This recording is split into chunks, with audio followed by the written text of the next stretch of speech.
Okay. Sweet. Awesome, man. And a lot of our people that are typically on our Patreon, guys, just love the family, and I love that your baby's in the background making noise. Like it's so we're a bunch of moms and dads and kiddos, and from infant to like grandmas and grandpas that are on here, and because we just believe that the family, like the dinner table and the family and the home, is the core central gospel ministry that we have, right? Yeah. And so let's talk about that a little bit in your family. Is that okay? We put you in the fishbowl and kind of inspect your life. Yes. We're pretty honest and open, so you can find all the questions. Okay. All right. And none of us are experts, right? We're all practitioners. Yes. Yeah. So just describe a little bit, maybe how you guys met, and then how you guys do this, like abiding in Jesus, life in Jesus together as a couple. Maybe start like how you guys met and kind of what maybe attracted to one another, and then how Jesus is continuing to just work in your marriage and abiding with him in your marriage. That's good. So I put you on the spot, Karl, first? Yeah, go for it. You want to say how we met? Yeah, go for it. So I'll tell you how we met. So I actually have a really good friend that I grew up with who worked with Sarah. Yep. And went to college with me, grew up with me and stuff. So this friend started telling me, Karl, there's this girl you got to meet. Her name is Sarah. She's the best. She's, and so this friend was like hyping Sarah up. So at the time I was 30, Sarah was 22. And so it was one of those things where I was just kind of at a place in life where I was like, I don't really want to be set up. So I kind of was pretty resistant to it. And then this friend just started like inviting us to stuff. Mm-hmm. And then finally, after a while, she was like, Karl, you just got to take her out at least once. Yeah. And so I was like, okay, Yeah. So basically it was one of those. Roll the dice, man. Yeah, exactly. So it was, and I actually kind of had some plans where I was planning on moving actually to go work with some other friends that are working in Dearborn, Michigan, with first and second and third generation Arabic Muslims. And so I was like planning on doing that. And then, so I just wasn't thinking about it. So then I took Sarah on one date, and after the first date, I was like, I think this is the girl. So I was hooked after the first date. I don't think I was not as hooked after the first date. Like I was and I think that what really did attract me to Karl was he was very honest with where he was at spiritually. He was very honest with what God had kind of brought him through in his past. Mm-hmm. And like almost like jarringly honest, where I was like, I know this guy is telling the truth, because if there's one thing I know about Karl, is his brutal honesty. Yes. It's just like, he has that metal core edge to him wherever he goes. He does. And brutal honesty is like the exact way I would put it, because it really is like, okay, you're just going to go there. And I really liked that. And that really attracted me to him, because I was like, I know he has a genuine relationship with Jesus. I know that he actually cares about walking with the Lord on a day-to-day basis, and that he's just really honest. But I was not quite as sure after the first date. But eventually I came around, and that's kind of how we met. So after the first date, you're kind of teeter-tottering a little bit. Yes. Mm-hmm. Yep. I was like, I don't know. I mean, we did have a big age difference. And he also, from the get-go, Karl was like, I really feel like God is calling me to the missions field. And he was really clear about that. And that's a big commitment. And I love to travel, and I love overseas work, but that was something that I really had to kind of break through on my own as well. Yeah. Mm-hmm. So then you guys, as you were dating and now as you're married, 3 years, right? Yep. Yep. And the baby is 6 months? 3 months. Yep. And her name one more time? Eden Grace. Eden Grace. So Eden Grace, you have Eden now, and you're been married for a few years. How is that abiding? How do you guys work that out in your daily rhythms? Because we live in the States, and you might be living in Thailand, but back and forth. I mean, kind of some of these same principles apply, right? How do you guys work that out in your kind of daily, weekly rhythm, spending time with each other, with the Lord, and keeping that tight relationship with Jesus? So that's actually a really, like, honestly, it's like the best question. And it's honestly, that is actually the question that we're really wrestling with right now, like as a couple, because, so just to give you a little bit of background, mean, we went to Thailand, and I think we both had like, so I had a group of guys that I really did like tried to do life with, and we did accountability together, and we always like prayed together and stuff like that. So I kind of like had this group of guys, and then Sarah had some girls that she was kind of doing that with. And so I feel like in the first several years of our marriage, it was almost like we kind of both had those sort of like abiding outlets kind of going other ways. Mm-hmm. And so when we got to Thailand, and when we were basically removed from our community, removed from our home church, removed from all of the sort of like comfortable relationships that were like kind of, that were really truly life-giving and really truly like building us up towards Christ and really truly like pouring into us. So when we were removed from that, like, I feel like, I was kind of telling somebody the other day, I feel like when maybe 6 or 7 months into living in Thailand, I felt like I was a canoe being dragged across a shallow river, you know, just hitting every rock, you know, it's just like everything is just grinding, and it was just difficult. I feel like we really kind of, you know, and it really did start to like grate on us. And I mean, probably even within the last like 3 months, we've really realized like, man, we need to learn how to turn in towards each other, and really how to like how do we do spiritual life together? So these are actually the questions that we're asking right now. How would you, and by the way, Karl, thank you for your honesty, man. I just appreciate you as a dad and a husband being honest and getting real, because that's why we do this kind of stuff, not just to put out cute little videos. We really feel like that's getting down to the gut level, honest issues of our day with our marriages, right? So Sarah, kind of bounce off what your hubby was saying there. What are your perspectives on that, and how do you feel like you could abide in with Jesus with your hubby and as a marriage? What are your thoughts on that? I would say that I think that sometimes it can be more simple than we think too. Like sometimes I think, like, I'm a perfectionist and I'm a type A person. So sometimes I have this perspective of like, okay, if we can't abide with Jesus perfectly, or if it's not going to look really structured, it's not going to work. And that's not how relationship works with Jesus. And so I think that sometimes it's just really simple things. Like we started just praying together before bed every night. And this is while we were in Bangkok. We were realizing like, oh, we really kind of maybe do have a little bit more separate relationships with Jesus that we were kind of used to running in those tracks. So it was just as simple as like, let's just pray together every night, you know, or we took a road trip over Christmas, 2 Christmases ago, and it was, let's just talk about the Bible. You know, let's just talk about, what are you reading? What are you reading? Like, what is your perspective on these different things? You know, and so it can be, I think it can be a lot more simple than we make it. You know what I mean? Simple conversations and taking a few minutes to pray together. Yeah. And I think that those things kind of cause us to kind of turn towards each other too, instead of always having those things separate. It sounds like Eden has something to say about it too. She's saying, look at me, look at me, look at me. Yeah, I want to be on the video. Yeah. I love what you said, Sarah, about just being able to spend a few minutes, like even 10 minutes, because I think one of my friends, one of my mentors, he was talking about when they wake up in the morning, and this kind of sounds kind of private and intimate, which it is, I guess, but when they wake up in the morning, they just kind of turn towards each other and pray for a few minutes, even before they get out of bed. And I mean, that's something really basic, right? But it's so essential just to have some private time together. Yeah, absolutely. And I think kind of as we're kind of like, as we are like really trying to kind of build this up, I think one of the things that I've really been thinking about is even just like being intentional to ask, like, Sarah, like, what's God saying to you right now?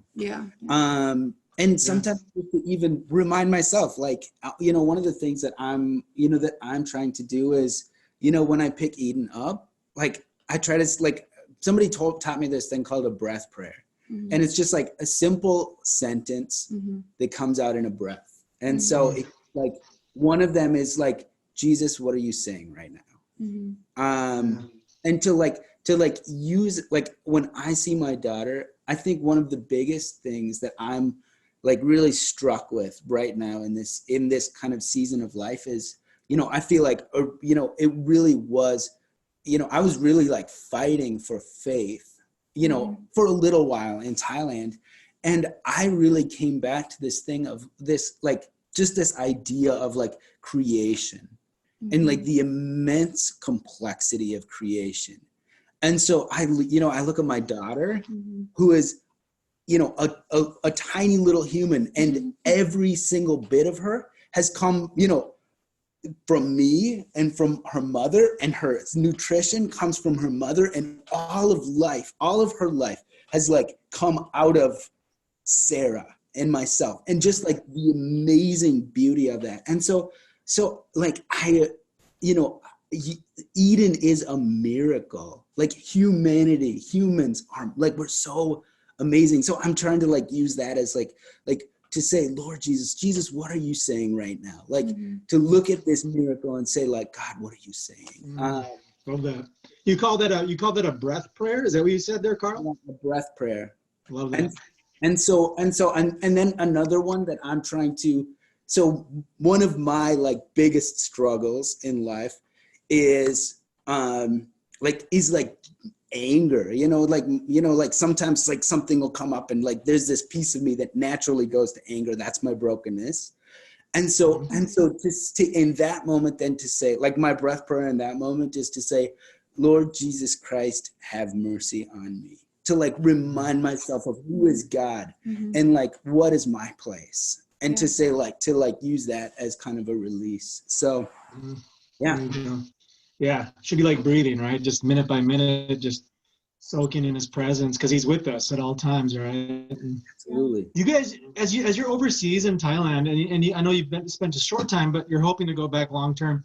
As you're overseas in a different culture, kind of the second question, we're talking about habits as a family, and so it's not just in your marriage, but now that you have a child, and as you just do life together, the mental pressure of just being workers overseas, or even in the States for that matter, just always kind of being on mission mentally, like I'm always representing Jesus, and it's kind of that the weight you feel every minute of the day, and all the, like we mentioned, like calling and messaging your supporters and everything that goes with that. What kinds of family practices are you guys doing right now just to model staying healthy, stay mentally refreshed? It could be something more spiritual, or it could be just something like making sure I'm eating healthy, So what are some habits you guys have been practicing that's just kind of like things we do together to kind of just stay in a healthy state of mind, state of heart? Yeah, I think that's good. I would say the first one that we did pretty well when we were in Thailand, we're kind of trying to find a new rhythm now, is really trying to take a Sabbath day. So I know that can be really hard for people, especially if they're in ministry, to do, because ministry can be 24/7. And you never know when someone's going to call or knock on your door or something's going to happen. But we really did try to take a day off. For us, that normally it was Saturday for a little while, then it kind of became Monday as our schedule shifted around. But just a day to really like sleep in and maybe just do something fun. Like it could be spiritual, but it could just be like, we're going to go out to eat and we're not going to cook. And maybe we're going to, if we're in Bangkok, maybe we're going to go to a Western restaurant, something that's fun, unusual. Give us the name of a really, really good place in Bangkok City that you give us something really juicy there. What should we check out while we're there? What's the name of that Italian place? Oh, La Dota. La Dota. All right. There's an Italian restaurant called La Dota, and they have a great lunch special during the week. And it's actually really good Italian food, and it's really affordable. I mean, if you're talking stateside prices, like you can go and get, I think it's 3 courses for like $15 a person. Yeah. You'd never My be able wife to watches this. She's going to want to go. So let's book a flight. Yeah. Just wait for dinner and come visit us. And you can. Absolutely. So Sarah, you were saying, going out for dinner. I like what you said with sleeping in and just you said Mondays, right? So you kind of make sure you don't answer the phone, make sure you don't respond to emails, those kinds of things. Yeah, I think that's a big thing. And I think too, even just giving each other time for ourselves. So something that was hard for us when we came from kind of our separate jobs and merged our ministry together was just how do we work with each other? We're together all the time, and sometimes you can kind of forget about, I need to be intentional with my spouse, because you're like, I'm always with them. He never leaves. We work together, we live together. And so I think giving each other time for ourselves, Yeah. whether that's like, I'm gonna go get a pedicure with a girlfriend, or Carl's gonna go out to coffee and chat with a guy friend, just making sure we both have some intentional separate time. Who's the introvert and who's the extrovert, or is it kind of equally balanced, or? It's not equal. So Carl, I think we're both somewhat extroverted, like, but Carl is definitely more extroverted than I am. So he's like, go, go, go. And I am the person that's like, I'm exhausted by people kind of thing. Yeah.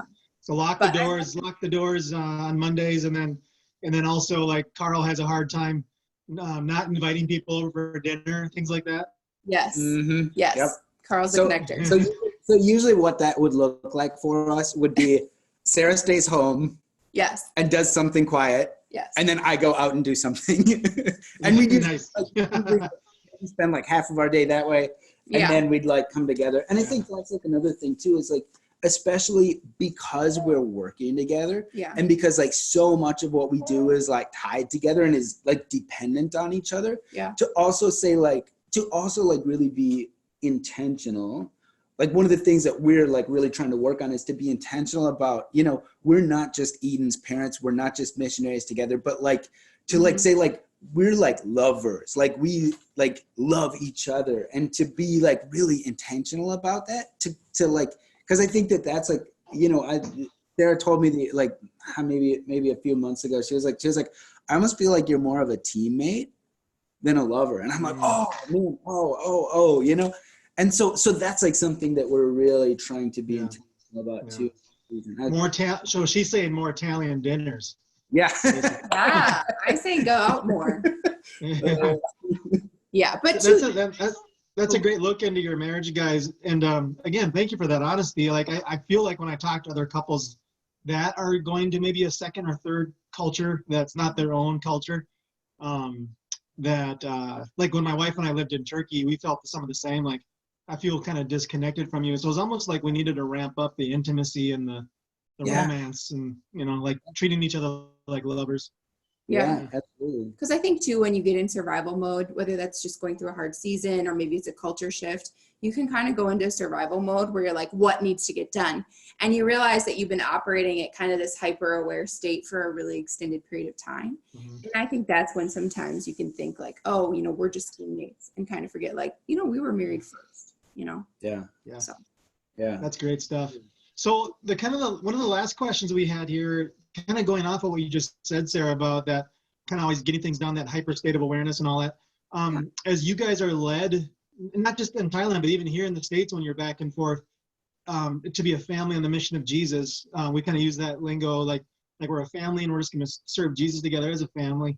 But what's one thing that you feel like, man, this is going really, really well as a family? Like here's where we feel like we're really making a dent with our family for his kingdom. And then maybe something that's like, man, this has been a huge challenge for our family that maybe some of the people listening or watching later on could pray for or intercede for you guys on. Yeah, it's good. Yeah. So I think the biggest, like being in Thailand, one of the biggest like places that we were able to really make a difference was we were like teaching English in this like tiny little kind of slum community and stuff, and it was kind of like this really little thing that we kind of like a pastor just kind of asked us, hey, could you help out with this English thing that I do? And we were like, okay. And then it was like 10 kids. And, you know, it was kind of one of those things where it was like, at first it was like, man, it feels like this is like sucking up a lot of our week and, you know, like a lot of time. And like, I'm not sure if this is a very good use of our time, but it was kind of something that we really felt like, hey, we should be faithful to this. Yeah. And then, and so we really did try to like be very intentional about investing in those kids. And all of these kids come from a Buddhist background. None of them have any Christians in their family. And none of them had at that point really made any sort of like confession of faith or anything like that. Mm-hmm. And so we were teaching English. And then the pastor after a while was like, hey, maybe we should think about like, just like turning this more into like Sunday school. So we just, you know, we tell them the stories of Jesus and, you know, the stories of, you know, the stories from Genesis and just kind of like stories of God and stories of faith and stories of those kinds of stories.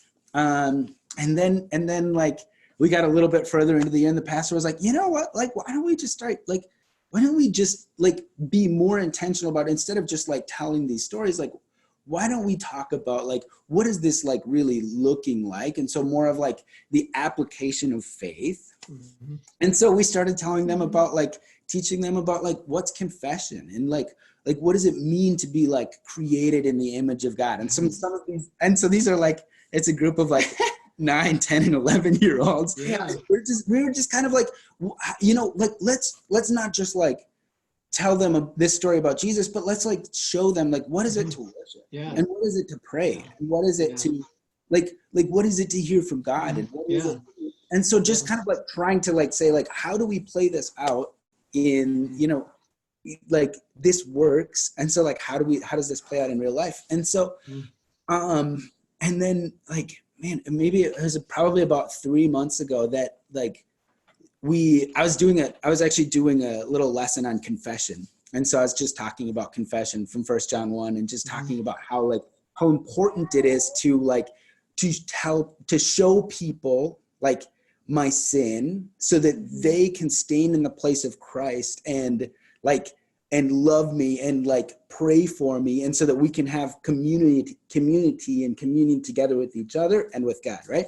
And so we were talking about that, and, you know, like some of the little, like a couple of the little kids were like, you know what, like, I want to have that relationship with God. And so it was like this like really beautiful thing of like, these little kids are like getting it, and not just like, like, it's not just like, oh, we're going to like do what the adults are doing, but like in a way where now, you know, we've like been hearing like the pastor like goes into this like slum community, and she's hearing from the, you know, the guardians and the grandparents and stuff of these kids, like, hey, these, like, my kid is doing better in school now because he believes that, like, because he believes that he matters, he believes what he does in school matters. And, you know, like, these little things, and like, even just a couple weeks ago, I got a Facebook message from this pastor she said, like, one of the little boys, his dad just got out of jail, and she's like, he brought him to church because he was like, this is where people go to change. And like, you know, like, it's like one of those really beautiful things where it's like, you know, this investment in this like tiny little group of kids, and it seemed like so insignificant that now it's like starting to like, you know, like blossom into this community where like people in this community are starting to see the light from these kids, like, that are having like a real relationship with Jesus. And like, people are being drawn to it. And so, I mean, like, to me, like, that's like what was making me feel excited. Yeah. It's amazing, Karl, because you kind of do the stuff of Jesus. Even like there's a phrase you probably heard, like, belonging before you believe. Yeah. And you're letting them belong before they even initially have a faith commitment to Jesus. Yeah. And you're just getting them to practice what you're practicing together, and your prayer, confession, you know, meditating, you know, whatever the discipline is, you know.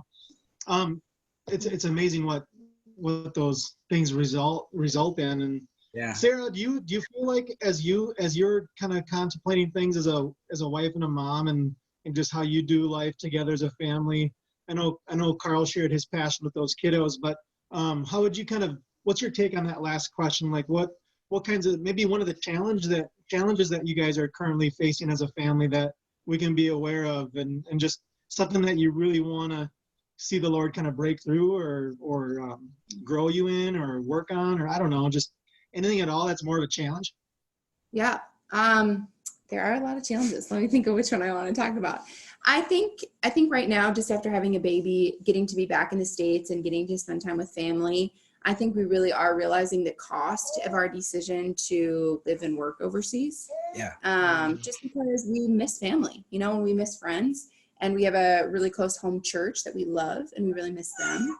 So I think that definitely is something just to be praying for us, that we would really keep our eyes focused on the why of, you know, why we're going, and just that God would really speak to us on clearly what he wants us to be doing inside, and just kind of further clarify that vision and that calling.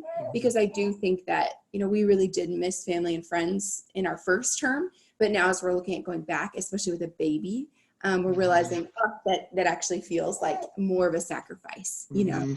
And it is a longer term, and it is more of a commitment where we say, you know, we see our lives here And that's hard for our family and friends, you know? Yeah. And so just prayers that we would really just feel more confirmation in our calling and what God is asking us to do.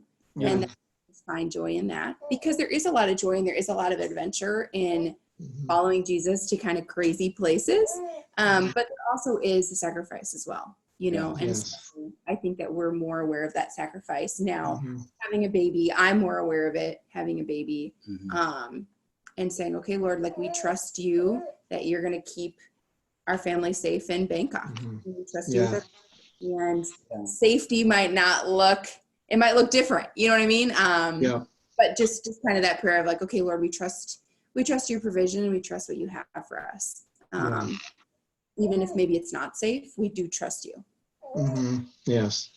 And you guys have been such sweethearts to be on here with us, and not just us being able to pray for you, but I know you guys have been really, camera went down there. You guys have been really encouraging towards the people that are on here that are wondering about just, how do we work out our calling, our mission that Jesus has given us, and how does the Holy Spirit lead us as a family, as a marriage. And you know, you're in a kind of a unique place there cross culturally, and that's going to mean we're going to intercede for you and try to share this with people that will intercede for you guys. And but you've also been a huge encouragement to families anywhere that want to serve Jesus. And so I love this, you know, I love just being able to hash this out with a young family that's just passionate for his kingdom. And so you guys are amazing. So thank you so much for taking that time out of your day. Yeah. Thank you for having us and for asking the question. It was even good to just, I don't know, reflect on the questions ourselves, you know, and say, where does God want us to go in the coming weeks and months?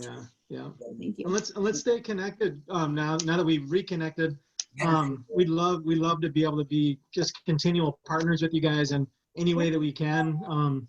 Like I said, we have some fun global partners we're just kind of like I said, practitioners of kind of a disciple making movement in our day. So again, we're just trusting the Holy Spirit right alongside you guys, and we trust that in this kind of this post-Christian cultural context we live in now, that through you guys and little babies like Eden and families, I believe you guys are the answer to this current cultural moment that we're in. I really do. So